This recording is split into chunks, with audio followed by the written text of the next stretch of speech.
एक बार हृदय खोल के जयकार करें। बोलिए प्रेम से श्री सद्गुरु महाराज की जय। ध्येयं सदा परिभवग्नमभीष्टदोहम्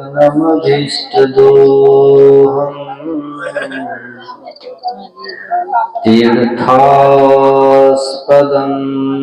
शिवविरचिनुतं शरण्यं मृत्यार्तिहं प्रणतपादभवाब्धिपोतम्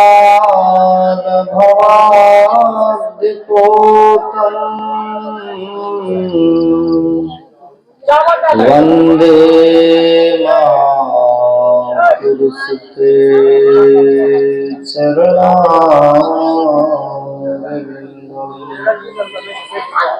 अखण्डानन्दबोधाय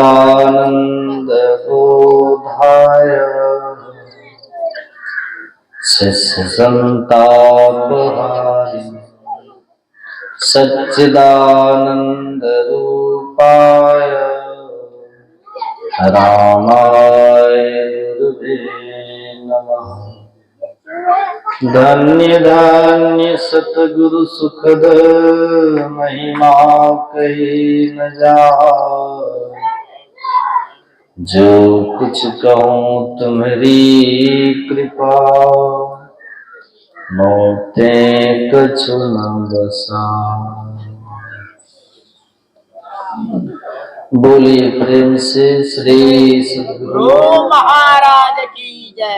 मंचासीन स्वामी चंद्रानंद जी महाराज,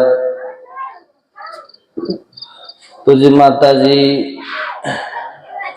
सत्संग प्रेमी महानुभाव, धर्मानुरागिनी माताओं एवं धर्मशिला बहनों, परमाराध्य सद्गुरु महाराज के अहेतु की कृपा से हम लोग यहाँ संतमत सत्संग में उपस्थित हुए हैं। यह सत्संग जनक मणि माता जी के श्राद्ध के उपलक्ष्य में हो रहा है। पूरब पुण्य प्रकट भयो सत्संग के बीच में आए पड़ी। आनंद भयो जब संत मिले, वही शुभ दिन वही शुभ घड़ी।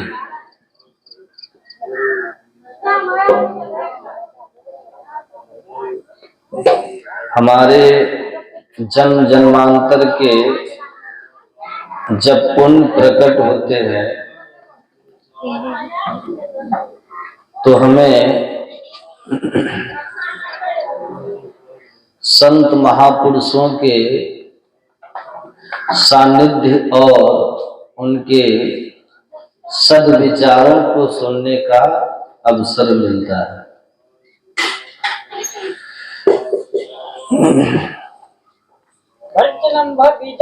लगन मुहूर्त सब झूठ है, सबे बिगाड़े काम, पलटू शुभ दिन शुभ घड़ी, याद पड़े जब नाम। पलटू साहब कहते हैं लग्न और मुहूर्त हम लोग देख कर कोई काम करते हैं, पंचांग देख करके नहीं करते हैं, लगन मुहूर्त तय करते हैं। लेकिन संत पलटू साहब कहते हैं सब झूठ है।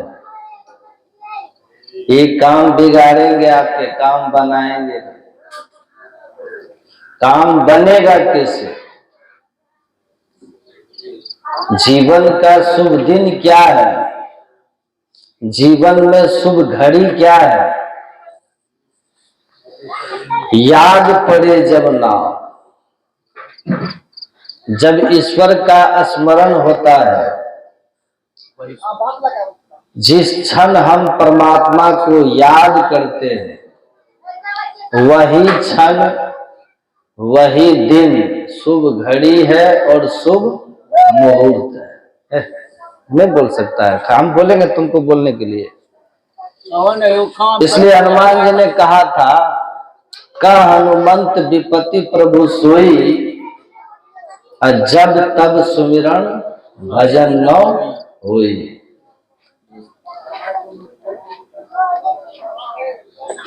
हनुमान जी कहते हैं कि हे प्रभु, विपत्ति जीवन में वही है, विपत्ति समझ रहे हैं, दुख का क्षण जीवन का वही है जब हम भगवान को भूले रहते। भगवान को भूल जाना ही जीवन में सबसे बड़ी विपत्ति है।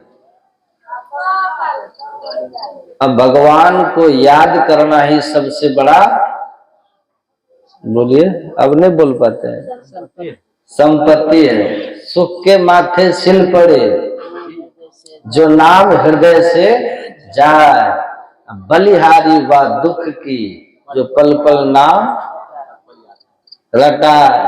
कहते हैं अगर परमात्मा को हम भूल गए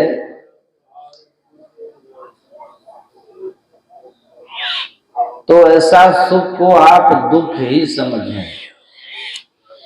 परमात्मा को भूले हैं और आप सुख में हैं तो वो सुख सुख नहीं है, वह सुख दुख रूप है। हम नहीं कह रहे हैं, पलटू साहब कह रहे हैं। जिस सुख में आप ये नहीं सोचिए कि हम बोल रहे हैं, यहाँ जितनी भी बात होगी सब संत महापुरुषों की वाणी होगी। अगर लड़ाई झगड़ा करना होगा ना तो उनसे जाके कीजिएगा, हमसे। तो जब हम सुख में भगवान को भूल जाएं तो वही सुख हमारे लिए सबसे बड़ा दुख है। अगर दुख है अब भगवान का स्मरण दिला तो वह दुख दुख नहीं है। कबीर साहब कहते हैं, ऐसे सुख को मुझे नहीं चाहिए जो सुख मुझे ईश्वर से विस्मृत करा दे। हम तो ऐसा सुख चाहते हैं जिसमें ईश्वर ही याद रहे। अगर वह ईश्वर का स्मरण, ईश्वर का नाम दुख में याद आए तो हमें दुख ही चाहिए। आप लोगों ने पढ़ा होगा या सुना होगा, महाभारत में ये प्रसंग है, भागवत में भी इसकी चर्चा है कि जब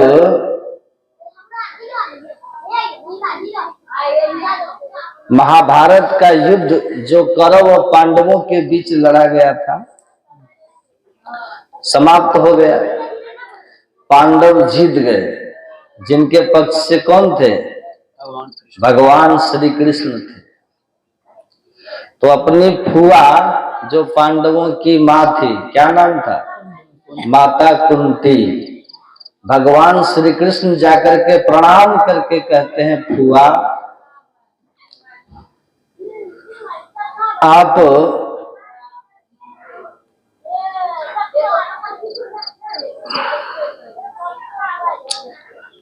आपसे अब मैं विदा चाहता हूं, क्योंकि आपके बेटों के जीवन से अब सब संकट समाप्त हो गया। सब संकट समाप्त हो गया। तो जब अब आपका पुत्र राजा बन गया है,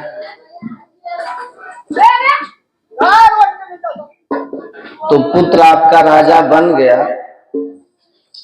इनके सारे शत्रु मारे जा चुके हैं, अब कोई इनके जीवन में दुख विपत्ति नहीं है,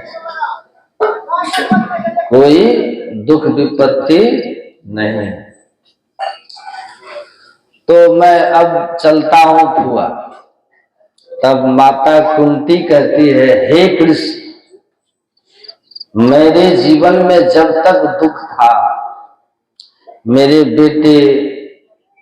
बेटों के जीवन में जब तक दुर्योधन शकुनी षड्यंत्र रच रहे थे, तो तुम हर पल हमारे साथ होते थे। और जब आज हमारे जीवन से दुख चला गया तो तुम हमको छोड़ के जा रहे हो, क्योंकि तुमने कहा कि अब आपके जीवन में कोई दुख नहीं है, इसलिए मैं चलता हूं फुआ। तो कहा जाते जाते एक वरदान देते जाओ। कहा क्या वरदान चाहिए? कहा फुआ मांग लो जो चाहिए। तो माता कुंती कहती है, हे कृष्ण, मुझे यही वरदान दो कि मेरे जीवन से दुख का अंत ना हो, और तुम्हारा ताकि साथ हमसे नहीं छूटे। मैं ऐसा सुख लेके क्या करूंगी जिसमें भगवान ही साथ छोड़ जाए। जिस सुख में भगवान साथ छोड़ जाते हो, अगर दुख में ही भगवान साथ थे तो तुम मुझे वरदान यही दो कि मेरे जीवन से दुख का अंत भी ना हो और तुम्हारा साथ हमसे नहीं छूटे। यह दुनिया के किसी भी ग्रंथ में किसी भी व्यक्ति के द्वारा ऐसा वरदान नहीं मांगा गया जो माता कुंती ने भगवान कृष्ण से मांगा था कि आप हमको दुख दे दो लेकिन साथ रहो। वो सुख नहीं चाहिए जो आपका जब हम साथ छोड़ देते हैं। तो देखिए संसार में कबीर साहब क्या कहते हैं कि अगर दुख ईश्वर का स्मरण कराए, हमारे वृत्ति को परमात्मा से जोड़े, तो वो दुख नहीं, दुख अच्छा है। और जब सुख हमको परमात्मा से दूर कर दे, वो सुख दुख रूप है। इसीलिए हनुमान जी कहते हैं कि विपत्ति का क्षण समझो, उस सुख को विपत्ति ही समझो जिस सुख में आप ईश्वर को भूले हुए हो।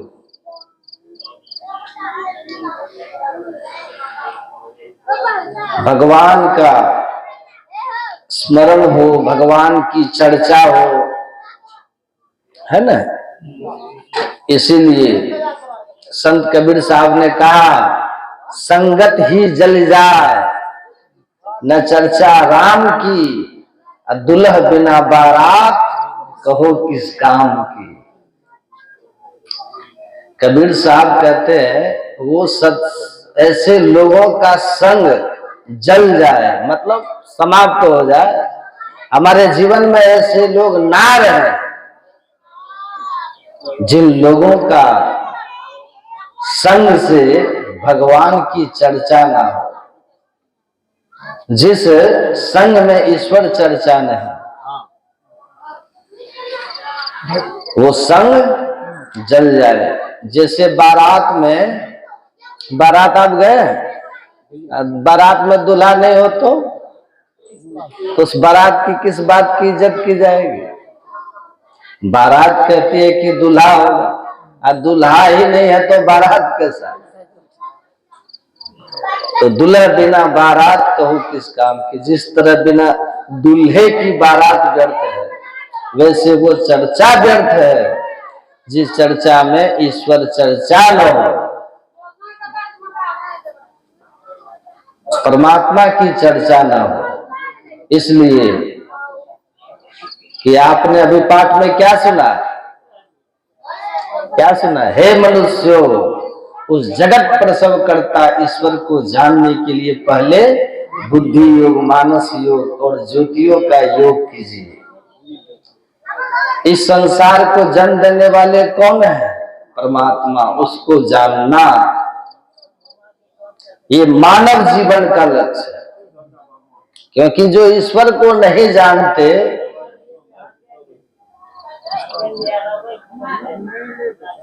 वे मायाबद्ध रहते। और आप लोग अभी स्तुति में पाठ किए ना कि मायाबद्ध जीव आवागमन के चक्र में पड़ा रहता है। इस प्रकार रहना सब जीव के दुखों का कारण है, जीव के सब दुखों का कारण। माया का बंधन है, समझिए इसको। बंधन आपको दिखता नहीं है। एक संत थे मौलाना रूम, अपने कुछ शिष्य लोगों के साथ रास्ते से जा रहे थे। समझ में नहीं आता तुमको, हम बार बार बोले, बहस करेगा वैसे।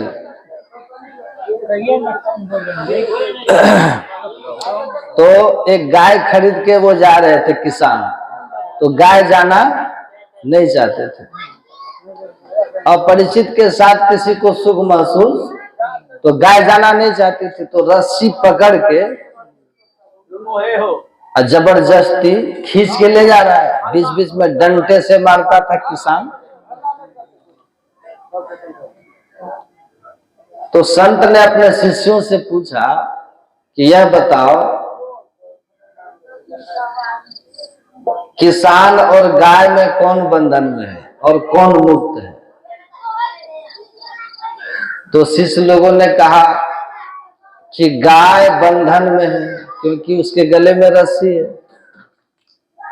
और गाय जहां नहीं चाहती है जाना, वहां भी उसकी मजबूरी है। गाय की, कैदी के हाथ में हथकड़ी है, तो वो कैदी चाहता है कि हम जेल जाएं, लेकिन उसको मजबूर है, इच्छा के विरुद्ध तो उसको जाना पड़ता है। इसीलिए कैदी बोलते हैं बंधन में है, हथकड़ी में है। तो शिष्यों ने कहा कि गुरुदेव, गाय बंधन में है, अब मालिक जो है वो स्वतंत्र है, क्योंकि मालिक जहां चाह रहा है वहां जा रहा है, और गाय जहां नहीं चाह रही है वहां भी रस्सी में बंधी हुई जा रही है। इसलिए गाय बंधन में है। अब मालिक जो किसान जो पकड़ा हुआ है, मालिक वो स्वतंत्र है। मौलाना अरुण धीरे धीरे धीरे गाय के करीब जब पहुंचे, तो फल काटने वाली चाकू होती है ना, उनके पास थी बड़ी तेज। वो अपने थैले से निकाल के छोटी चाकू हाथ में रखे हुए थे, और धीरे से रस्सी को जब देखा, किसान उधर सीधा देख रहा है, तो रस्सी को ऐसे सटा के खींच दिया मौलाना अरुण। तो चाकू की तेज धार से वो रस्सी कट गई। रस्सी कट गई, तो रस्सी कटते गाय तो भागी। गाय भागी, तो गाय जो भागी, तो गाय कोई रास्ता देख के थोड़े भागेगी। वो रोड रास्ते से सड़क के नीचे हो गई, गड्ढे में घुस गई, कभी बांस में घुस जाए, कभी कांटे के तरफ भाग जाए। और गाय जिधर जिधर भागे, उसका मालिक जो था वो भी उसके पीछे भागेगा ना, पीछे पीछे भाग रहा है। अब गाय को जहां इच्छा वो जा रही है, इस किसान को गाय के इच्छा के हिसाब से जाना पड़ रहा है। तब मौलाना रूम कहते हैं, संत कहते हैं मौलाना रूम, कि बेटा अब तुम लोग बताओ कि बंधन में कौन है और मुक्त कौन है। तो जब सुना कि बंधन में कौन है और मुक्त कौन है, तो शिष्य लोग कहता है कि बंधन तो कहीं दिखाई नहीं दे रहा। तो कहा बंधन दिखाई नहीं दे रहा, तो गाय तो अपनी इच्छा से भाग रही है। जो मन करे तो बांस में भाग जाएगी, मन करता है तो गड्ढे में भाग जा रही है, खेत में, कभी सड़क पर। ये किसान क्यों उसके पीछे पीछे भाग रहा है? जिधर गाय जा रही है उसको जाना पड़ रहा है। क्या ये चाहता है कि हम गड्ढे में जाएं? लेकिन गाय ले जा रही है। ये चाहता है कि हम बांस में घुसे, लेकिन गाय घुसा रही है। तब इच्छा के विरुद्ध तो इस किसान को जाना पड़ रहा है, गाय तो अपनी इच्छा से घूम रही। तब कहा कि जी हुजूर, जी गुरुदेव, बंधन तो दिख नहीं रहा, लेकिन ये उसके पीछे पीछे भाग रहा है। तब मौलाना रूम ने कहा कि बेटा, इसको कहते हैं मोह माया का बंधन। दिखता नहीं है, ये दिखता नहीं मोह माया का बंधन, लेकिन होता बड़ा कड़ा है। वो रस्सी थी, चाकू से काट कर गाय को मुक्त कर दिए, लेकिन उस मालिक को मुक्त कर सकते हैं? कहिए तो, कि छोड़िए गाय हटाइए, कहेगा पैसा लगल छे कि नहीं कहेगा? कहेगा कि नहीं? पैसा लगा है। लाइन कट गए हाँ। तो मेरा है, मेरी गाय है, कहता है ना किसान, खरीदे हैं कैसे छोड़ देंगे, चाहे जहां गाय ले जाए पकड़ के छोड़े, ले जाएंगे घर अपना। तो देखिए माया का बंधन जो है ना, मोह का बंधन दिखता नहीं है, किसी को दिखता है लेकिन अनुभव सब करते हैं और सब उसके सामने मजबूर होते हैं, सब मजबूर होते हैं। नारद जी गए थे भगवान विष्णु के पास बैकुंठ, तो गए तो देखे कि नरक में एकदम भीड़ है, नरक में एकदम भीड़ है, काफी अरसा-अरसी जिसको नहीं बोलते हैं आप लोग। अब बैकुंठ गए तो, स्वर्ग गए तो देखते हैं कि वहां आदमी ही नहीं है। हाँ, 2 4 5 गो घूम रहा है, पूरा सीट खाली पड़ा हुआ है। तो नारद जी ने भगवान विष्णु से कहा कि भगवान, इस स्वर्ग बैकुंठ ये सब लोग खाली पड़ा हुआ है, सुनिए ना, सुनिए, कहा सब लोग खाली पड़ा है, नरक में भीड़ है, क्या बात है, इस स्वर्ग में कुछ लोगों को मौका दीजिए बैकुंठ में। तो भगवान विष्णु ने कहा क्या करें नारद जी, कोई आना ही नहीं चाहता है स्वर्ग, सब नरके पसंद करता है।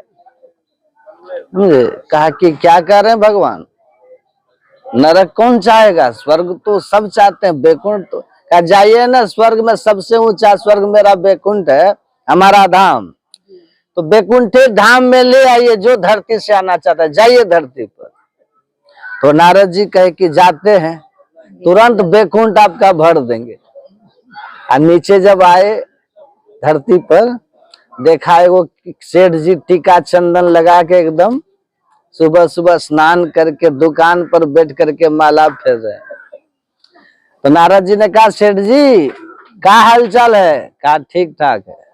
कहा कि अब तो उम्र इतनी अधिक हो गई आपकी, क्या करिएगा, हाँ बाल बच्चा सब हो ही गया है, जगह धर लिया है, चलिए अब थोड़ा अब छोड़िए इस संसार, चलिए बैकुंठ, भगवान विष्णु के तरफ से आदेश है, मैं देवर्षि नारद हूँ, चलिए हम आपको ले चले। सेठ जी बोला कि ठीक है आप कह रहे हैं बैकुंठ तो हम तो चलेंगे, बैकुंठे अब जाना है, अब करना क्या है, लेकिन बेटा अभी हमारा बिजनेस ठीक से संभाला नहीं, ठीक से बेटा बिजनेस संभाल लेगा तब हम जाएंगे। तो नारद जी कहे कि ये नहीं जाएंगे, अभी इनको काम है।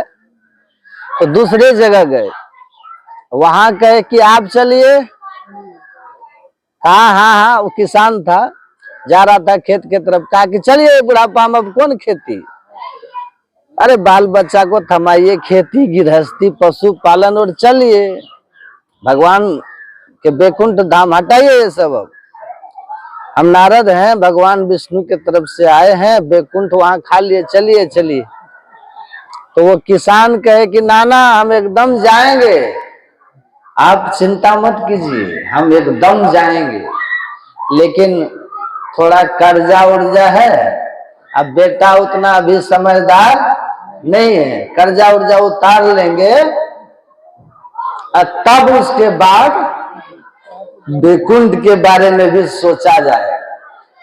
तो नारद जी ने कहा कि बूढ़े बाबा अभी तक फंसे हुए हैं, इतना धूप में कष्ट उठा रहे हैं, हम बैकुंठ की बात कर रहे हैं तो कहते कि नहीं अभी रहने दीजिए, बहुत घूमे,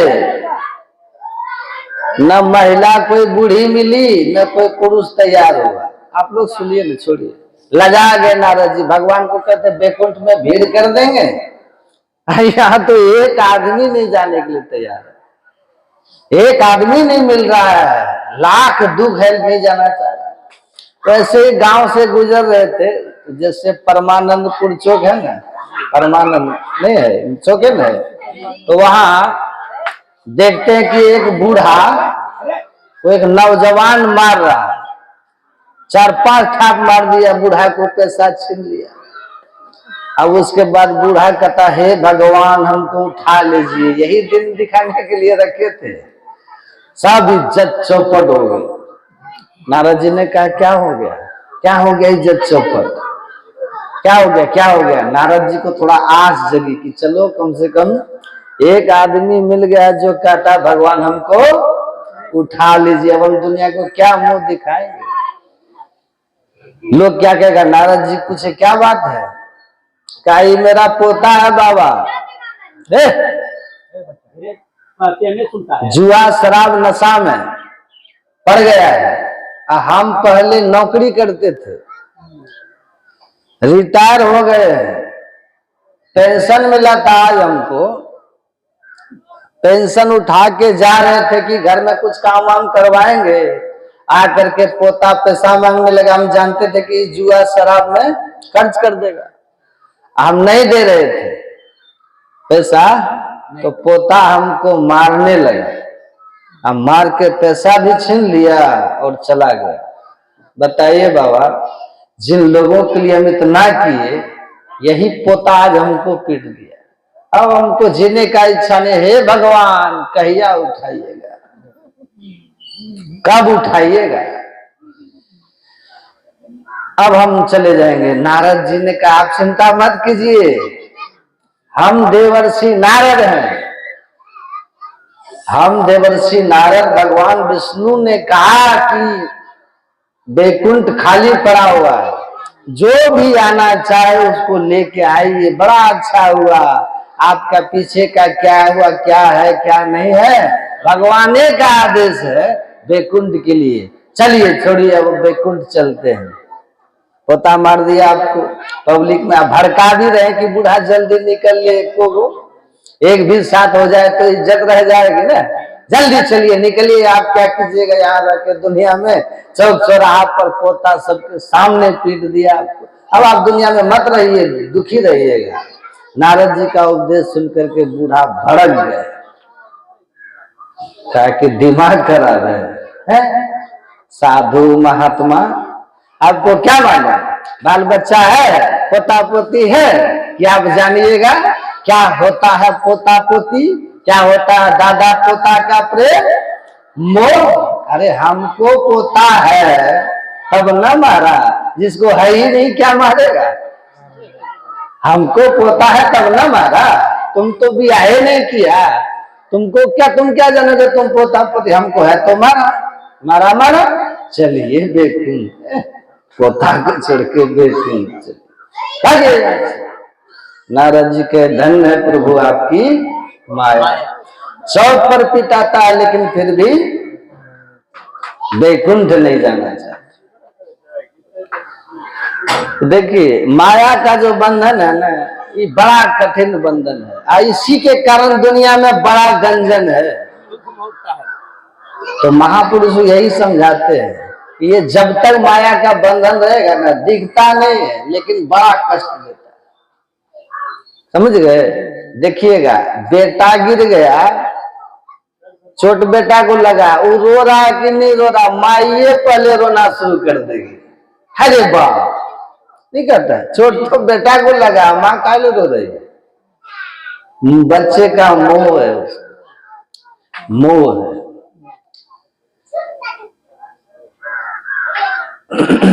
तो ये संसार में दूसरे के लिए कोई नहीं रोएगा, समझ गए। दुनिया में कोई मर जाता है, ट्रेन एक्सीडेंट हो गया, कितने लोग मर गए, आप सुन लीजिएगा ना, आपके लिए एक समाचार है। लेकिन कहीं उसी ट्रेन में आपका कोई जा रहा है, तब देखिएगा, तब आपके लिए समाचार नहीं है, अब परेशानी है। तुरंत फोन लगाइएगा, यहाँ वहां वहां यहाँ, परेशान हो जाइएगा ना। क्यों? क्योंकि उसमें कोई आपका अपना, जिसको आपका मन कहता है मेरा, मैं और मोर तोड़ते माया, जही बस किन्हा जीव निकाया। ये मेरा है, मेरा भी कोई उसमें अपना था, अपना। जिसको अपना मान लेंगे ना तो मोह हो जाएगा, और जिसको अपना नहीं मानोगे तो फिर आपके लिए फिर समाचार है, सुन लिया, इधर से निकालना। तो जब तक ये माया के बंधन में है, आवागमन में रहेंगे, यही जीव के दुख का कारण है। संत महापुरुष इस धराधाम पर आके कहते हैं कि इस माया के बंधन से छूटने का एकमात्र उपाय है, भगवान कृष्ण कहते परम दृष्ट्वा निवर्तन्ते, परम पिता परमात्मा को देख लेने वाला, पहचान लेने वाला, जान लेने वाला माया के बंधन से मुक्त होकर के हमेशा के लिए मुक्ति पा जाता है। जिसके अंदर में किसी का मोह नहीं है ना, उसको किसी तरह का दुख नहीं होता है। और जिसको जितना अधिक मोह है, जितना बड़ा जाल है, उतना अधिक दुखी होता है, वो उतना ही अधिक दुखी होता है। तो संत महात्माओं का यही ज्ञान है कि आप ईश्वर से नेह कीजिए, है ना। सहजो भज हरि नाम को, तजो जगत सो नेह, अपनों तो कोई है नहीं, अपनी सगी न दे। यह देह भी अपना नहीं है, ये भी किराए का घर है। जिंदगी एक किराए का घर है, एक न एक दिन निकलना पड़ेगा। मौत जब तुमको आवाज देगी, घर के बाहर निकलना। ये अपना घर भी नहीं है, ये शरीर भी अपना सगा नहीं। तो जब ये शरीर अपना नहीं है, तो सारे रिश्तेदार तो शरीर के हैं। विचार कीजिए, सारे संबंध तो शरीर के हैं। आपको आश्चर्य लगेगा, एक मेरा गुरु भाई था हरिद्वार में, एक्सीडेंट कर गए थे कलकत्ता में। हम लोग यात्रा कर रहे थे, तो पैर में एक्सीडेंट होने के कारण पैर टूट गया, तो हॉस्पिटल में थे वो कलकत्ता में। तो मैं उनके साथ चला गया, सेवा हुआ थोड़ा कर दें, घर द्वार छोड़ा हुआ तो कौन है उसका। तो साथ में हम भी थे, हम गए उनके साथ हॉस्पिटल में। उस बेड पर वो सोए हुए हैं, अब बगल के बेड पर एक आदमी था, सोया हुआ था, बीमारी कोई सोया हुआ था महात्मा के बगल में। और दोनों के बीच में हम एक कम्बल बिछा के, दोनों बेड जो होता ना रोगी वाला, उसके बीच में एक कम्बल बिछा के, अपना एक तौलिया बिछा के हम उसी पर सोए हुए। और जो बगल वाला आदमी था, बीमार थे, खांसते थे बड़ी। हम उठे और उनके साथ में एक अटेंडेंट था, वो दारू पी करके वो फुल था, उसके साथ बोला। तो उसको आकर कंपाउंडर सब बाहर निकाल दिया, जाओ तुम बाहर सो। तो वो बरामदे पे जाके सो गया उसका साथी। रात के 1 बजे के आसपास मेरी नींद खुली, तो मैंने देखा कि वो आदमी जो बगल में भाई खांसता था, खांस नहीं रहा।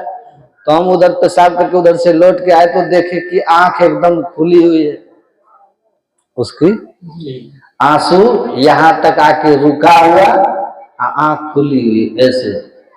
तो हम बोले क्या बात है जी, नींद नहीं आ रही है? 2-3 बार बोले तो आंख पर कुछ हुआ ही नहीं उनको असर। तो हम करीब जाके अच्छी तरह से देखे, मर चुका था। हम उसके साथ वाले को जगाने के लिए गए, कितनों बोलते थे, वो एकदम खराटा लंबा लंबा, इतना लंबा खराटा मारे, कितनों जगह, अरे तुम्हारा साथी देखो सीरियस है। ये नहीं करे थे कि मर गया, क्योंकि सब लोग परेशान हो जाएंगे ना। तो उसके बाद हम भी सोचे कि अब तो ये मरिए गया, अब क्या करना है। तो हम आके वहीं उसके बगल में नीचे अपना आसन बिछा के सो गए। फिर ध्यान करने के लिए बैठ गए 3 बजे। फिर 4 बजे राउंड पर आया लोग सब, तो देखा, तो फिर बोला कि अरे ये तो गुजर गया, मर गया, ये तो मर गया। कब मरा? तो हम आँख खोले, हम बोले शायद 1 बजे के पहले, कुछ पहले मरा होगा, थोड़ा पहले, क्योंकि जब ये मरा था तो उस समय आंसू दोनों तरफ यहाँ थे। इसका मतलब निकला आंसू प्राणों से आसपास निकला होगा 1 बजे के आसपास। तो जो नर्स कंपाउंडर सब था, डॉक्टर सब था, तो वो हमको कहते हैं कि जब ये मर गया तो आप इसके बगल में सो कैसे गए? हम बोले जब ये जिंदा था तो खांस खूंस के तंग करता था, मर गया तो शांत हो गया, हम आराम से सो लिए। तब वो बोलते हैं कि हम लोग डॉक्टर और कंपाउंडर हैं बाबा। अब मर जाता है ना कोई, सब सोया हुआ है, उसमें एक मर गया, अब 20 आदमी सोया हुआ है और उसमें एक वो मर गया, तो अकेले हिम्मत नहीं पड़ता है कि हम उस मुर्दा के पास खड़े रहे। आप सो गए, उठ के ध्यान भी करने लगे, तो बड़ी हिम्मत की बात है। तो हम बोले कि देखिए, आदमी मर गया तो आपका कोई है, अब देखते हैं घरों परिवार में कोई मर जाए, उस घर में कहिए किसी को कि अकेले तुम सो, 2-4 दिन हुआ है तो अभी सोएगा? बहुत कम लोग हिम्मत करेंगे। भाई भी डरेगा आपसे, पत्नी, पति, कोई रहे, बच्चा, सबको डर लगता है कि कहीं भूत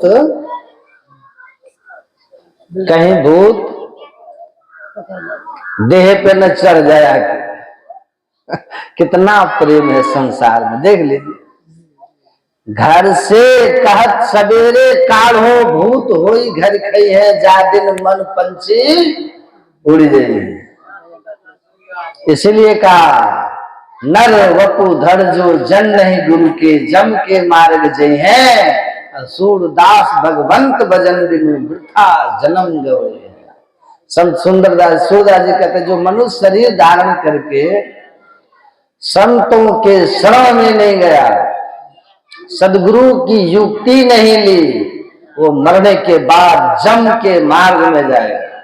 जम का मार्ग कहाँ है? नरक में जाएगा, नरक जाएगा, प्रेत योनि में जाएगा, नीच नीच योनियों में जाएगा। इसीलिए इस दुर्लभ मनुष्य शरीर को पाकर के संत महात्माओं ने कहा कि मैं तुमको सुख का राह बताता हूं, दुनिया में सुख से कैसे जियो, मरने के बाद भी जम पूरी नहीं जाओ, दुर्गति तुम्हारी नहीं हो।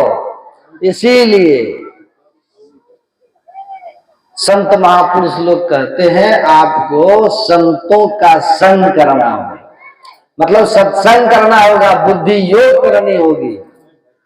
मोक्ष के द्वार पर 4 द्वारपाल है, उन 4 द्वारपाल में पहला कौन है? साधु संग पहला द्वारपाल है। राजमहल में 4 फाटक है, पहला फाटक साधु संग। जो साधु संग ही नहीं करेगा तो वो ईश्वर की ओर नहीं जा सकता। दुनिया में कहीं चले जाइए, राजा रघुगण का चरित्र भागवत महापुराण में है। तीर्थ स्नान करते थे, देव पूजन करते थे, दान करते थे, पालकी में बैठ कर। रास्ते में एक कहार के बीमार पड़ जाने पर उनकी मुलाकात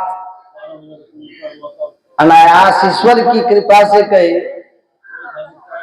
एक संत जड़ भरत से हो गई, और जड़ भरत के बातचीत से वो राजा रघुगण समझ गया कि ये कोई महापुरुष है जिनको गलती से हम कहार के रूप में लगा दिए। पालकी रखवा के राजा रघुगण हाथ जोड़ के विनती की, महाराज आप कौन हैं? कहा कि हे राजन तू कहां जा रहा है? कहा मैं अपने कल्याण के लिए तीर्थ तीर्थ घूम रहा हूं, स्नान कर रहा हूं, देव पूजन कर रहा हूं, अब मैं गंगा सागर जा रहा हूं।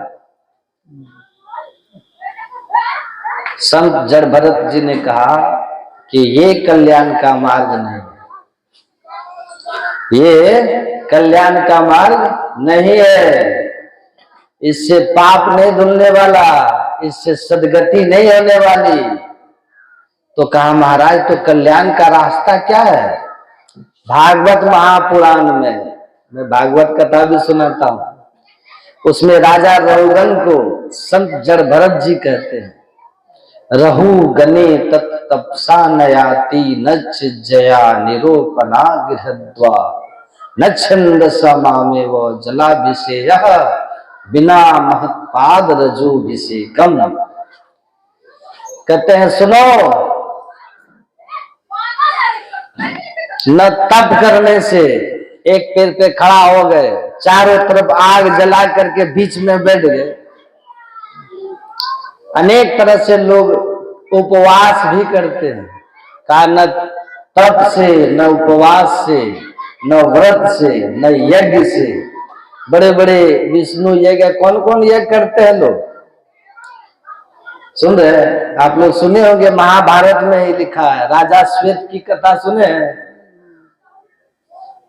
बहुत यज्ञ करके बड़े बड़े अश्वमेध यज्ञ किए और चले गए ब्रह्मलोक मरने के बाद। और वहां भी भूख प्यास सताती, तो कहा कि हमको भूख प्यास लगती है, तो कहा यहाँ, अरे ब्रह्मलोक में, यहाँ तो किसी को भूख प्यास नहीं लगती, ब्रह्मा जी से पूछो। तो राजा श्वेत गए ब्रह्मा जी के पास, बोले महाराज हमको बड़ी भूख प्यास लगती है। कहा हाँ भूख प्यास लगती है, क्योंकि तुमने कभी किसी यज्ञ तो बहुत किया लेकिन किसी सत्पुरुष को दान नहीं किया। तुमने दान किसको किया? साकट बामन मचखों का। तुम्हारा दान जग में वही हुआ, ताही न दीजिए दान एक कुल घाले अपना दूजे लिए मेहमान। मैं एक श्राद्ध में गया था सत्संग करने, तो पंडित जी वाला जो श्राद्ध था वो हो रहा था, उसके बाद सत्संग था, तो हम गरुड़ पुराण पंडित जी रखे हुए थे, तो हम लेके देख रहे थे। तो हम बोले पंडित जी ये गरुड़ पुराण में ब्राह्मण भोज लिखा है, तो बोले हाँ। हम बोले कम से कम कितने ब्राह्मण को भोज कराना है? तो कम से कम कहा 5 ब्राह्मण। तो हम बोले अच्छा 5 ब्राह्मण। फिर हम पूछे कि पंडित जी इसमें ब्राह्मण कैसा, ब्राह्मण कौन, जो इसमें ब्राह्मण का क्वालिफिकेशन है लिखा, इस गांव में कितने ब्राह्मण हैं? तो पंडित जी बड़े सीधे साधे थे, वो हंसने लगे और वो कहते हैं कि महात्मा जी हमरा तो नईखे लागत कि भर गांव में कौन कहे कि पूरे जवार में एको गो ब्राह्मण मिली, जैसन ब्राह्मण के भोज खियला से जीवात्मा के शांति मिलेगा, वैसन तो पूरे जवारे में ना मिली। ब्रह्मनिष्ठ श्रोत्रिय, ब्रह्मनिष्ठ वैष्णव तो छोटी सी बात, श्रोत्रिय ब्रह्मनिष्ठ होना चाहिए, जिसकी वृत्ति ब्रह्म में लगी रहती हो, ऐसे को भोजन कराना है। तो ऐसा को भोजन कराने से तो युधिष्ठिर जी के जग का घंटा बज गया था। बजा था कि नहीं बजा था? थे जाति के 2, थे जाति के 2, लेकिन घंटा बजा किसके? कृष्ण से। युधिष्ठिर ने कहा कि यज्ञ संपन्न हो गया, घंटा नहीं बजा, इसका मतलब यज्ञ हमारा जिस उद्देश्य से किया गया वो नहीं हुआ। तब भगवान श्री कृष्ण ने कहा कि यज्ञ आपका पूरा नहीं हुआ है। क्यों? कहा भक्त का भोजन नहीं हुआ, असली भक्त का भोजन नहीं हुआ। कहा काशी के एक से एक ब्राह्मण को खिला दिए, जितने नामी ग्रामी है। कहा खिलाने से क्या होगा, असली बाकी है। कहा असली कहाँ मिलेगा? कहा काशी में ही मिलेगा। क्या नाम है? कहा सुदर्शन स्वपच। एकदम से युधिष्ठिर जी चौंक गए कि बाप रे तो डोम है। कहा हाँ वही खाएगा तो घंटा बजे। और तब जाकर के उसको लाते हैं, आप लोग जानते हैं, गए बड़े विनम्रता के साथ युधिष्ठिर जी महाराज। पहले भीम गए तो कहा हम राजाओं का अन्न नहीं खाते, क्योंकि बहुत बेईमानी शैतानी होता है ना। तो कहा चला गया भीम। तब फिर युधिष्ठिर जी गए, कहा चलिए यज्ञ किए हैं, आप भोजन करके यज्ञ संपन्न करें। तो कहा कि ठीक है, जाएंगे, लेकिन हम राजन खाएंगे क्या? तुम लोग का अन्न तो जो है दूषित अन्न होता है राजाओं का। तब उन्होंने कहा युधिष्ठिर जी ने कि महाराज ठीक है, मेरा अन्न दूषित है, लेकिन आप जैसे संत जब तक उस अन्न को नहीं खाएंगे तो वो पवित्र कैसे होगा? तो मेरे अन्न को पवित्र करने के लिए आप चल के भोजन करें।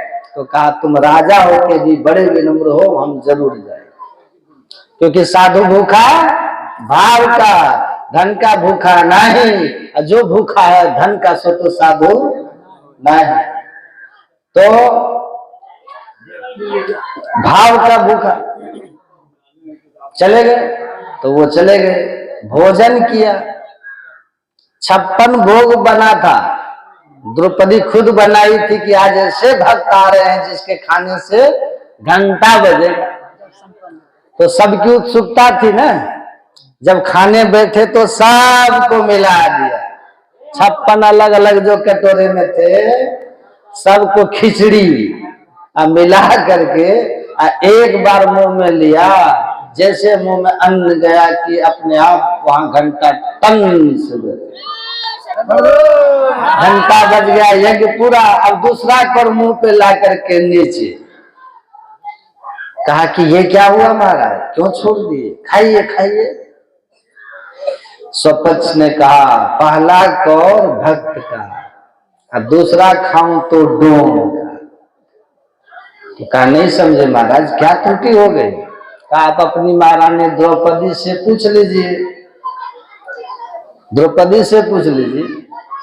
कहा क्या? द्रौपदी बोली हाँ मेरी गलती है, मैं 56 भोग बनाई थी खुद कि भक्त आ रहे हैं खाएंगे, लेकिन ये सब को मिला दे। एक कोर खाए दूसरा कोर खाए ना, तो मेरे मन में आया कि 56 भोग था, अलग अलग स्वाद ले लेके खाते, तो सब मिला दिए। है तो बड़े संत लेकिन डोमेन है। तो मेरे मन में जो भाव आया डोमेन है, यही भाव, तो मन की गति को उन्होंने तुरंत पकड़ लिया, तुरंत छोड़ दिया, चल दिया वहां। उनका काम हो गया, घंटा बज गया। तो श्रोत्रिय ब्रह्मनिष्ठ महान ब्राह्मण भोजन करते हैं ना, तब जग का घंटा बजता है, और वो ब्राह्मण वही होगा ब्रह्म जानाति सौ ब्राह्मण। जिसमें ब्रह्म जिसकी सूरत लग गई वही सच्चे अर्थ में ब्राह्मण भोज का अधिकारी है। बाकी खिला के परंपरा निभा दीजिए, होना जाना कुछ नहीं है। फिर वही आदमी जिसका श्राद्ध करके मुक्ति दिलवाए है ना प्रेत जोनि से, पता चलेगा किसी को पकड़ लिया। पकड़ता है कि नहीं श्राद्ध के बाद भी? क्यों? क्योंकि जैसा होना चाहिए ना वैसा हुआ नहीं ना, उस तरह के लोग ही नहीं है, वैसे मिले नहीं आपको भोज खाने वाले। तो मैं कह रहा था, राजा श्वेत को कहा कि तुम यज्ञ तो किया लेकिन स्वपक्ष जैसा को दान किया ही नहीं, इसीलिए तुम्हारा यज्ञ पूरा नहीं हुआ। पुण्य तो हो गया, ब्रह्मलोक आ गया, लेकिन ब्रह्मलोक तक तुम आ गए, लेकिन भूख क्या तुझे सताती है। तो कहा अब क्या करूं, क्या खाऊं? कहा कि तुम्हारा शरीर जो है ना, जो शरीर जिसको तुम छोड़े हो तप करके जंगल में, वो शरीर तुम्हारा सरोवर में सुरक्षित है मेरी कृपा से। ये मेरा विमान लो, और इस विमान से चढ़ के तुमको रोज धरती में जाना पड़ा है, मृत शरीर का मांस खा के रोज ब्रह्मलोक आना है। कहा महाराज ऐसा दंड कब तक? कहा कि जब महर्षि अगस्त का दर्शन होगा, वे संत हैं, उनके दर्शन से तुम्हारा पाप खत्म हो जाएगा। संत दर्श निपातक तरई, जब द्रवई दीन दयाल राघव साधु संगति पाए, जही दर्श परस समागमादिक पाप राशि नसाई। कहा उनका दर्शन प्रसन्न होगा तुम्हारा, उसी दिन ये पाप समाप्त हो जाएगा। तो वही हुआ, एक दिन देखे महर्षि अगस्त की, अरे अपने सूक्ष्म दृष्टि से, दिव्य दृष्टि से कि अरे ये तो कोई दिव्य लोक का पुरुष उतर रहा विमान से, सरोवर में जाके मांस खा रहा। जाके पूछा गया कौन है तू, इतना दिव्य शरीर देवता वाला और इतना कुकृत घृणित भोजन? कहा महाराज मैं राजा श्वेत हूं। कहा कौन श्वेत? कहा जिसने 100 अश्वमेध यज्ञ किया था। कहा 100 अश्वमेध यज्ञ के प्रभाव से मैं ब्रह्मलोक चला गया हूं, लेकिन किसी सत्पुरुष को दान नहीं किया, इसलिए हमको भूख प्यास सताती है। तो मेरा ये मृतक शरीर ब्रह्मा जी की कृपा से सुरक्षित है। मैं रोज अपने ही मृतक शरीर का मांस खाता हूं। आप कौन महापुरुष हैं? महर्षि अगस्त ने कहा मैं महर्षि अगस्त। कहा कि बस महाराज नतमस्तक हो गया। ब्रह्मा जी ने कहा था कि महर्षि अगस्त के दर्शन होंगे तो तुम्हारा यह समाप्त हो जाएगा। तब महर्षि अगस्त ने कहा कि जाओ, इस कर्म फल से तुम मुक्त हो। तो बड़े बड़े यज्ञ करके भी नहीं होता।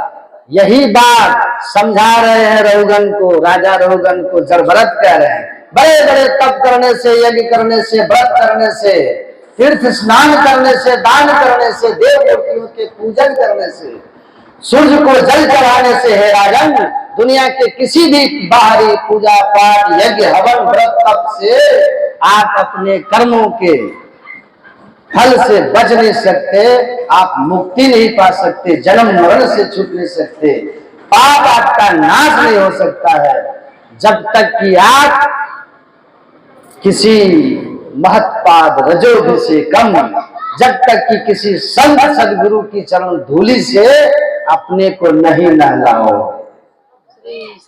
संत की चरण धूलि से नहाओ। तीरथ व्रत में फिरे बहुत चित लाई के, जल पाषाण को पूज मोहे पछताई के, वस्तु न सूझी जाए अपने हाथ में, अरे हाँ पलटू जो कुछ मिले से मिले संत के साथ में। इसलिए प्रथम भक्ति संतन कर संगा।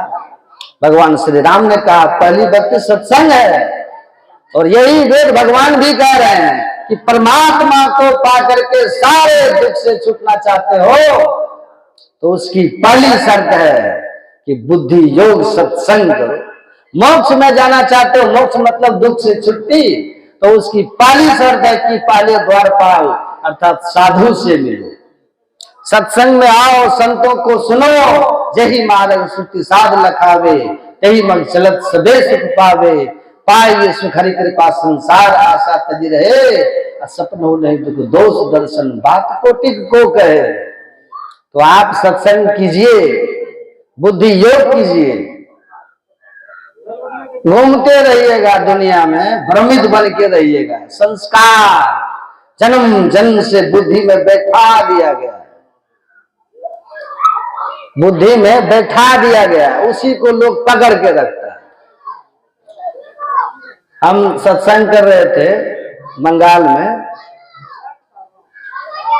प्रवचन के बाद एक आदमी बंगाली थे, हमको बोलते हैं कि आप लोग बोलते हो कि परमात्मा की प्राप्ति के लिए सत्संग करो और ध्यान करो, बाकी और कोई उपाय नहीं है, पूजा पाठ सब से मोक्ष नहीं होता। हम बोले हम लोग नहीं बोलते हैं भाई, वेद पुराण में लिखा हुआ बोलते हैं, हम लोग क्या बोलेंगे? हम क्यों इतने बड़े आदमी हो गए जो कह दे? हम कौन सा वहां देख के आए हैं? अरे जो देखा है, जे पहुंचे ते कहेंगे, तिनकी एक ही बात, जो पहुंचे ना वो कह रहे, वेद कह रही, उपनिषद कहती है, रामायण महाभारत गीता कहती है, संत जो पहुंचे ना वो कह रहे हैं। राम इस धराधाम में भगवान अवतार लेके कहते, कृष्ण अवतार लेके कहते, हम कहने वाले कौन?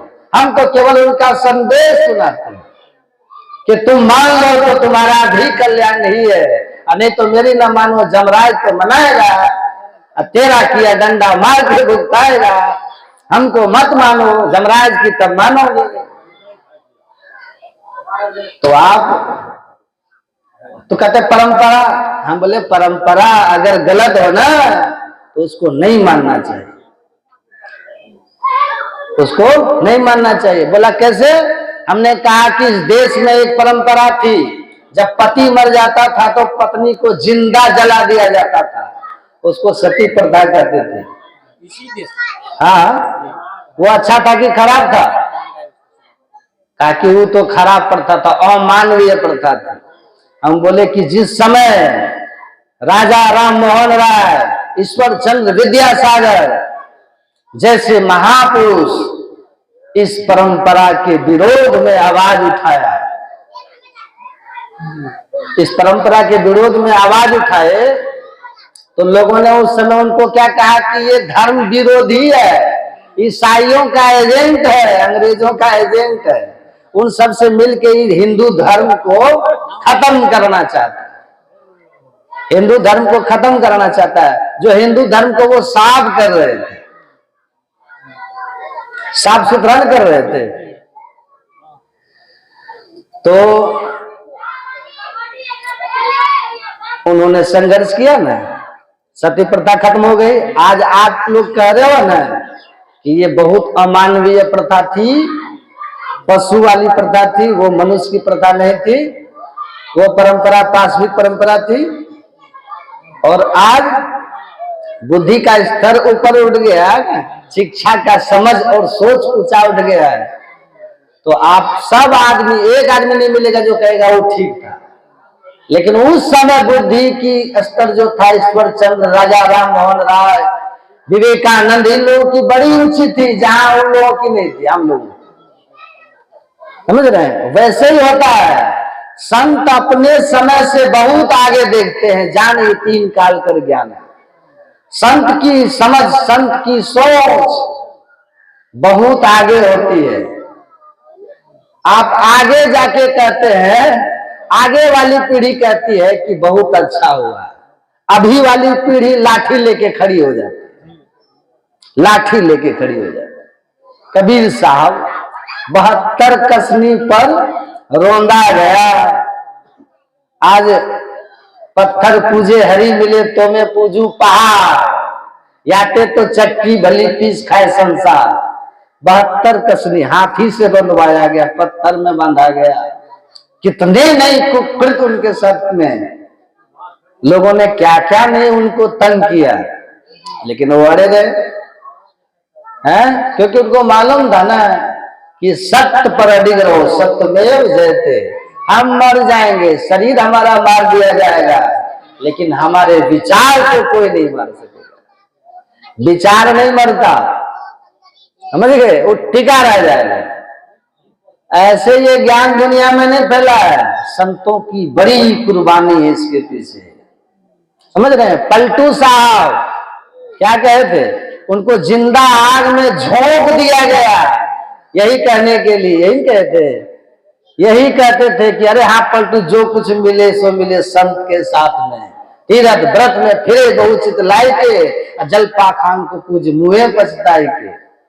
तीरथ व्रत मूर्ति इन सब को पूछ के पछताते हो हैं? उनको क्या क्या नहीं किया गया, आग में जिंदा जला दिया गया, लेकिन पलटू जल गए, पलटू का विचार नहीं जला। आज भी आप विचार को आप लोग बैठ के सुन रहे हैं। गुरु तेग बहादुर की गर्दन औरंगजेब ने कटवा दी, लेकिन गुरु तेग बहादुर का विचार नहीं मरा, सिख पंथ आज भी जिंदा है। क्यों? ईसा मसीह को सूली पर लटका दिया गया, लेकिन ईसाई आज भी है कि तुम अपना विचार छोड़ दो। कैसे कैसे लोग थे उस समय, हैं? विरोध किए संत महापुरुष कि सत्य यही है, सत्य यही है। एक महात्मा जी बोल रहे थे, गंगा स्नान करने से सब पाप धुल जाता है। हम उनसे सत्संग, उनसे हम पूछे, दूसरे मठ के महात्मा कथाकार थे, कथा वार्ता सुनाते थे। हमने उनसे पूछा कि आप ये बताइए कि भीष्म पितामह कौन थे? कहा कि माता गंगा के पुत्र थे। जन्म कहाँ हुआ था? गंगा माँ के गर्भ से। पले बड़े कहा तो कहा गंगा में है। घर भी बाप का कहा था तो कहा गंगा के किनारे, नहाते उसी गंगा जी में थे। और जब उनको मन में इच्छा होती थी कि अपनी माता से बात करें तो गंगा किनारे वो जाकर केवल एक बार हाथ जोड़ के कहते थे माते, तो माँ गंगा देवी रूप में प्रकट हो जाती थी और उनसे बात विचार करती थी, बातचीत करते थे, है ना। तो हम बोले कि तो फिर बाण की सैया पर वो क्यों लेते थे? भीष्म पितामह बाण की सैया पर क्यों लेते थे? तो कहा कि उनका 101 जन्म पहले का एक पाप था कि रथ से वो कहीं जा रहे थे, रास्ते पर एक वृद्ध सर्प था तो वो उठा करके बाण से फेंक दिए थे बबूल के पेड़ पर। तो बबूल के पेड़ पर फेंकने के कारण उसके शरीर में कांटा चुभ गया, उससे उसको तड़प तड़प के मरना पड़ा। उसी पाप का फल जब प्रकट हुआ 101वें जन्म में तो उनको उसी की सजा मिली, बाण की सैया पर, कांटों की सैया उनको भी मिली और उनको भी बहुत कष्ट भोगना पड़ा। तब मैंने कहा कि आपने जो अभी कथा में कहा कि गंगा में स्नान से सब पाप नष्ट हो जाता है, तो भीष्म पितामह से बड़ा कोई गंगा का सेवन करने वाला होगा तो उनका कहाँ खत्म हुआ? वो तो पुत्र ही थे, बात भी करते थे, गंगे में पले बड़े। तो हम बोले कि बस कीजिए, इतने आपसे कहना है कि जो कह रहे थे ना आप ही की बात में विरोधाभास हो गया कि नहीं? तो संत महात्मा कहते हैं कि आप याद रखो, लोकामती का भोला रे, अरे साधारण बुद्धि वाले संसारी, तुमको कोई अगर ऐसा कहता है, अरे मूर्ख, तो तुम देखो ना ग्रंथ पढ़कर, आंख खोल करके पढ़ो। कबीर साहब सारी जिंदगी काशी में रहे और लोग कहते थे काशी में मरोगे तो मुक्ति होगी, अम्मा घर मरोगे तो गधा बनो, है कहते हैं ना। अभी सुनिए बढ़िया से सत्संग। तो काशी में मरोगे तो मुक्ति होगी, मगर मरोगे तो गधा बनोगे। तो कबीर साहब तो जिंदगी भर काशी में रहे ना, और जब उनका शरीर त्यागने की बारी आई तो वो मगहर चले गए। तो मगहर जाके मरे तो कबीर साहब गधा बन गए होंगे, क्योंकि मगहर मरे तो गधा और काशी मरे मुक्ति। अब विचार कीजिए आप लोग, कबीर साहब ने कहा, अरे साधारण बुद्धि के लोग, भ्रमित लोग, तुमको किसने ऐसा भ्रम दिया है कि जो काशी तन तजे कबीरा, राम ही कौन नहीं हो रहा रे, कि काशी में मरोगे तो मुक्ति हो जाएगी, सारी जिंदगी पाप करोगे, मर जाओगे काशी में जाके तो मोक्ष हो जाएगा। कहते अरे कहीं स्थान में मरने से मुक्ति होती तो राम ही कौन नहीं हो रहा रे, परमात्मा की भक्ति करने की क्या जरूरत है, काशी जाके मर जाओ। कहते हैं ऐसा मत समझो, कहे कबीर सुनो हो संतो, भ्रम करो जनि कोई ये भ्रम में मत रहो, जस काशी तस मघा उस हृदय राम जीव। आपके हृदय में अगर परमात्मा का भक्ति बसती है तो आप कहीं भी मर जाओ, काशी में कि मगहर में। गुरु महाराज ने प्रवचन में है, गंगा में नहाओ कि तीर्थ में नहाओ, कि मरने के बाद अपने हड्डियों को सारे दुनिया के तीर्थों में भसवा दो, लेकिन याद रखना इन तमाम उपाय से तुम्हारे पाप पर रत्ती भर फर्क नहीं पड़ने वाला, रत्ती भर फर्क नहीं पड़ने वाला। ईश्वर भक्ति किए हो तो तुमको किसी की जरूरत नहीं है, तुम्हारा श्राद्ध हो या नहीं हो, तुमको किसी तीर्थ में तुम नहाए हो कि नहीं नहाए हो, और अगर तुमने परमात्मा की भक्ति सत्संग ध्यान किया है तो मोक्ष गति, सदगति, उच्च गति के अधिकारी हो। नहीं तो जिंदगी भर तीर्थ घूम लो, भीतर का बेईमानी छूटता है। भीतर मैल चहल के लागी, बाहर तन का धोवे, भीतर मैल विकार का और तन धोने से कहीं पाप धुलता है। विकार मिलेगा। इसलिए लिखा है वेद में जवाब दर्शन में कि चित्त मंतर्गतम दुष्टम तीर्थ स्नानेर न शुद्ध्यति सत्सोपी जलेर गौतम सुरा भांडम एवं शुचि। ये तो वेद का वाक्य, मेरा वाक्य है क्या?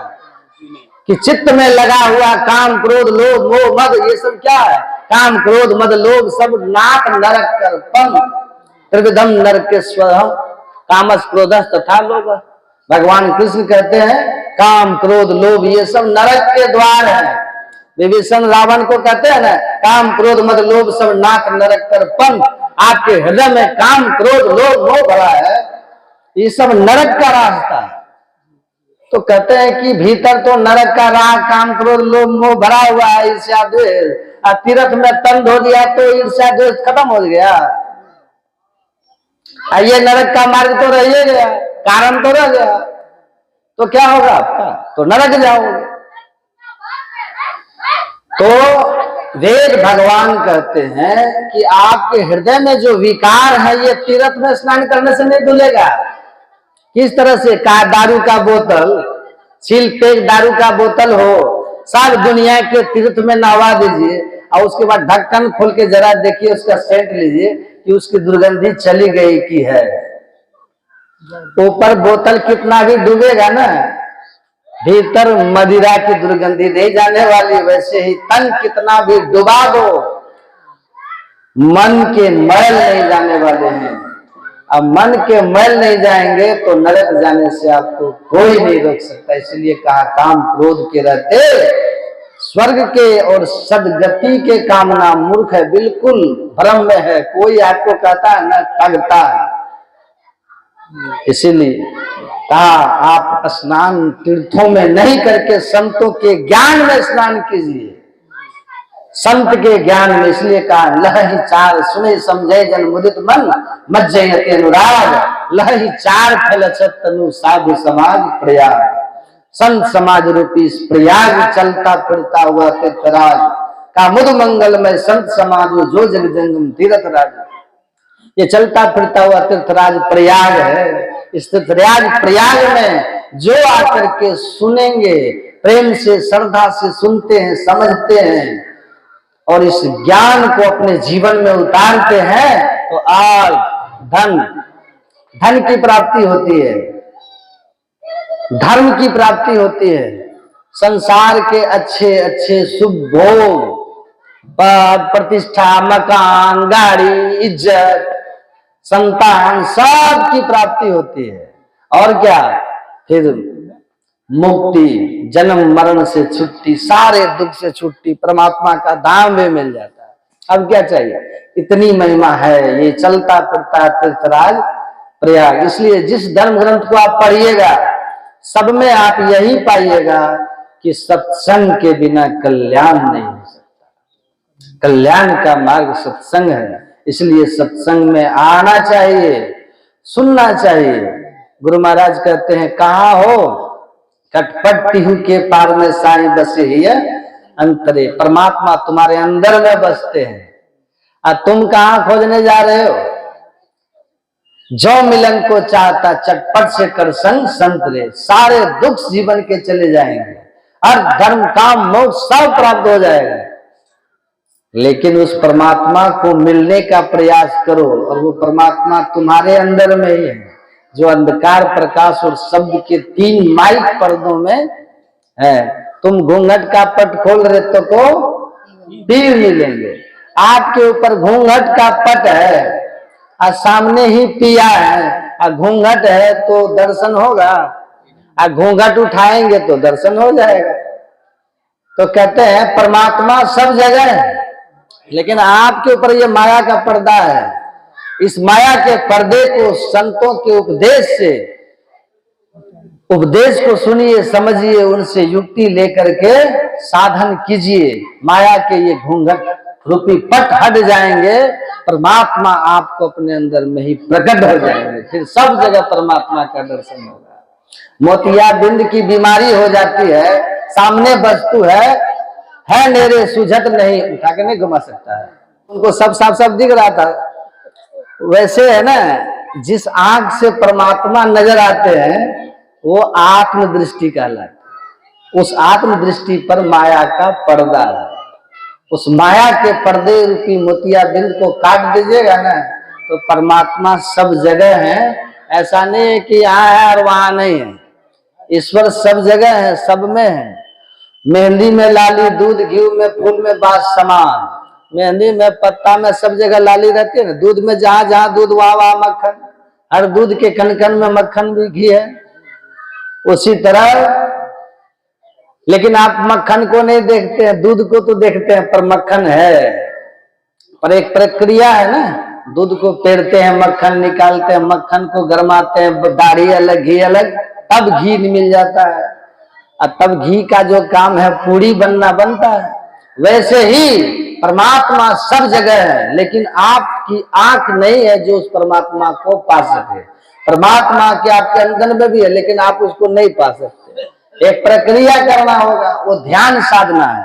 काज में दूध के मथन से निकसत है घी जतन से, तेमें ध्यान के लगन से पार ब्रह्म लोग ध्यान करते हैं। मानस योग, मंत्र का जप, इष्ट रूप का ध्यान, फिर एक ज्योति योग और एक नाद योग। अपने अंदर में परमात्मा को प्रकाश और परमात्मा की आवाज, ये अपने अंदर में शरीर रूपी प्रयोगशाला में 4 साधन करके माइक आवरण को पार करके वहां पे पार किया जाता है। माया के पर्दों को हटा करके हम परमात्मा को पाते हैं। आंख हो जाती है, परमात्मा मिल जाते हैं, मोतियाबिंद खत्म हो जाती है ना, परमात्मा देखने लगते हैं। इसीलिए संत महात्मा बस खत्म कर। वेदों में, शास्त्रों में साफ साफ लिखा है कि परमात्मा आपके अंदर में है, सब जगह है तो आपके अंदर में भी है। घर में बसत वस्तु भी घर है, घर में वस्तु मिलावे, आप घर में, परमात्मा भी आपके घर में। माया के पर्दों के कारण आपको परमात्मा के बीच दूरी है।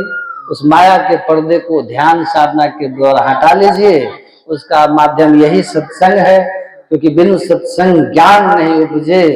कर ले जतन हजार रे, काशी नहाए, मथुरा नहाए, नहाए प्रयाग। तो अर्थ, धर्म, काम, मुक्ति के साथ साथ परम ज्ञान, अज्ञानता का नाश, हमारे अंदर के काम क्रोध का, अधिकारों का नाश, हमारा खान पान की पवित्रता, हमारा आचरण शुद्ध, सत्संग सुसंस्कृत, सब कुछ दिव्य हो जाता है। दुर्गुण चले जाते हैं, सद्गुण आ जाते हैं।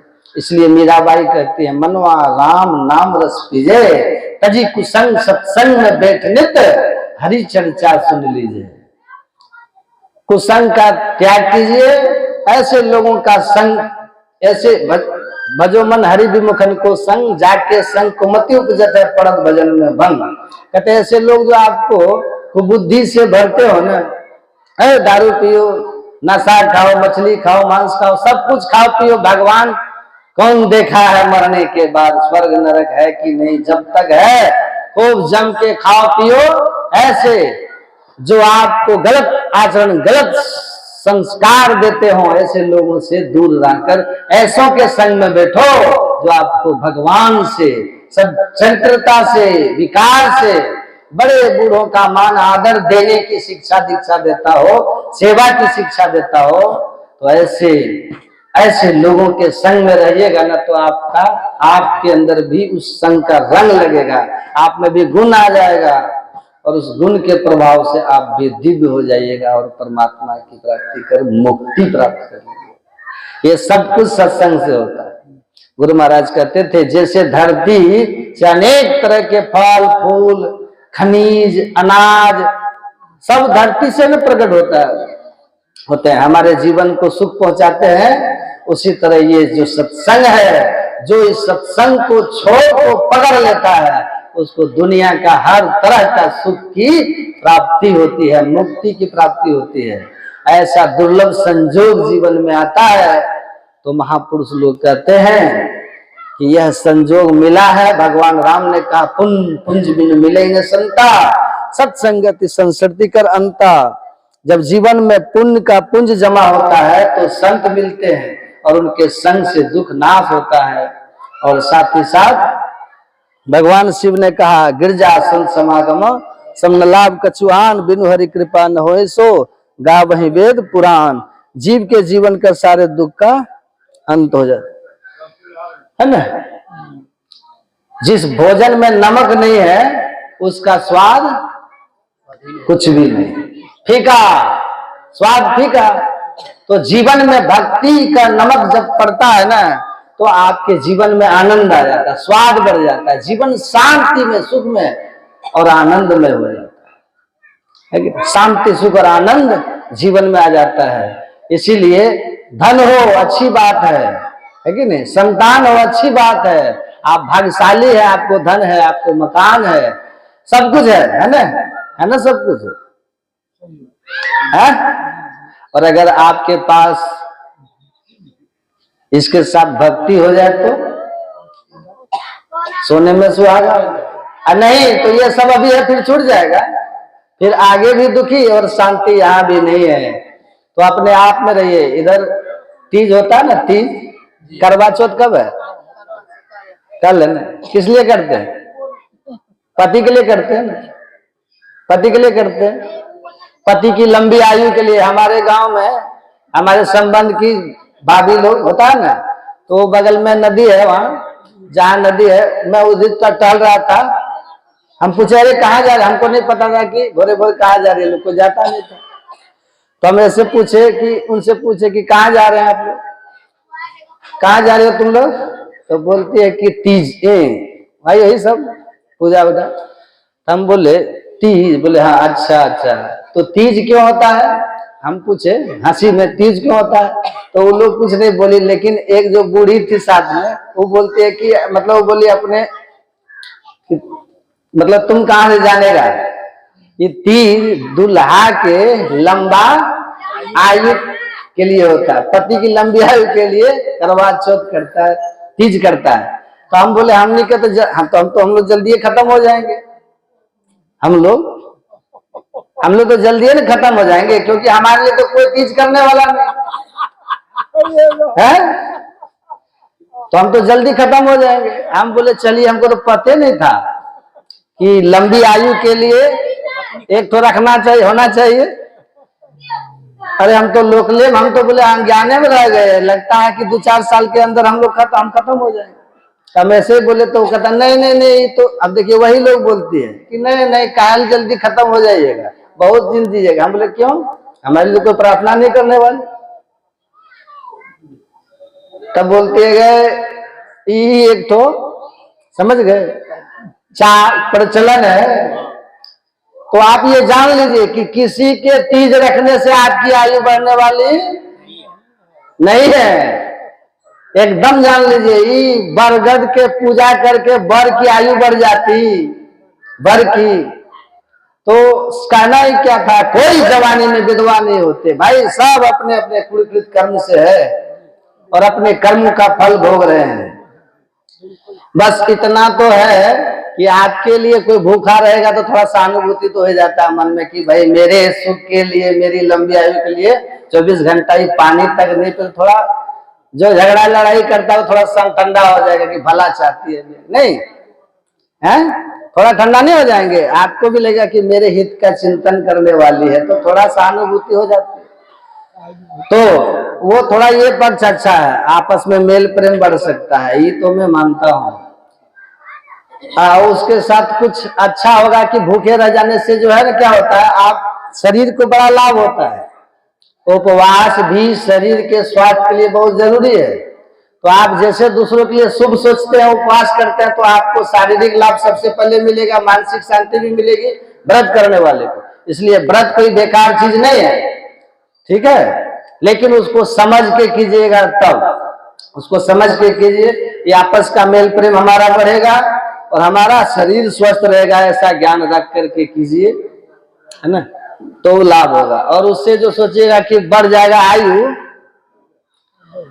तो ऐसा होता नहीं है। मनुष्य सब अपने स्वतंत्र जन्म लिए हैं, स्वतंत्र कर्म है, ठीक है, और अपने अपने कर्मानुसार इस संसार में आप हैं और अपने कर्मानुसार जाइएगा।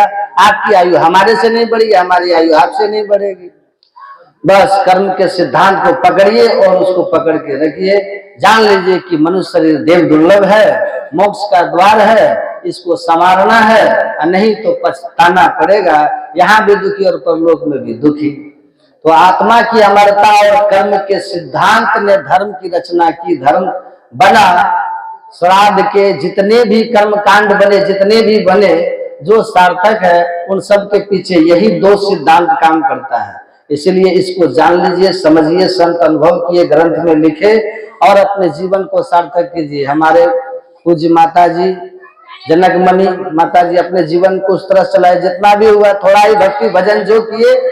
गृहस्थ आश्रम में बहुत तरह के जंजाल भी होते हैं ना, लेकिन उन जंजालों के बीच भी अपना मूल काम जरूर करना चाहिए। माता जी ने किया। मैं तो